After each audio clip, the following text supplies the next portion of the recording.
Today, the world feels heavy with the weight of devastating events and urgent shifts that ripple far beyond the headlines.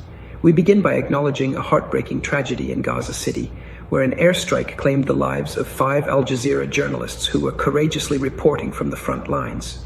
These were not just statistics, but individuals, correspondents, and cameramen committed to bringing truth to light amid chaos.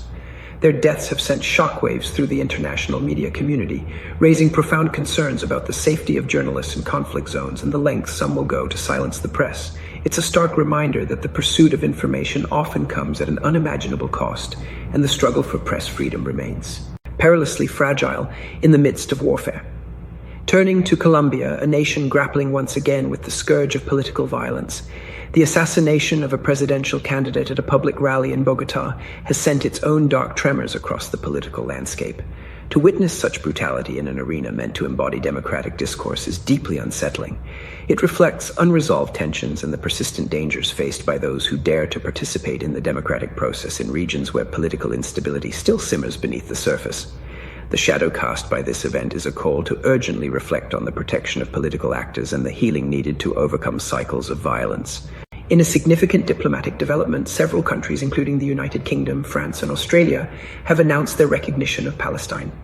This movement signals a notable shift in international relations and showcases a growing willingness among global powers to acknowledge and engage with complex geopolitical realities that have long been points of contention.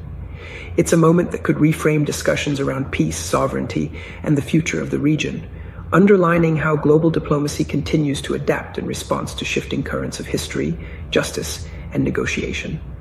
Meanwhile, in the United States, a rather extraordinary measure unfolds as the military prepares to activate the National Guard in Washington, D.C.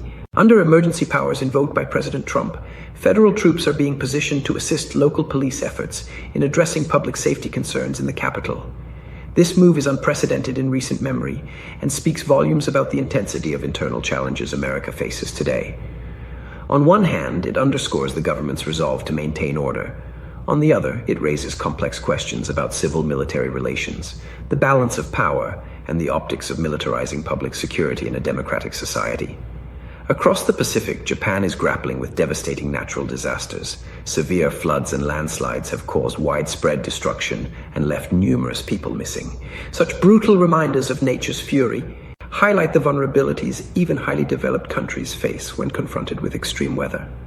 The humanitarian toll here reminds us of the urgent need to address climate resilience, preparedness, and the ongoing impact of changing environmental patterns that affect millions of lives every year. On the diplomatic front,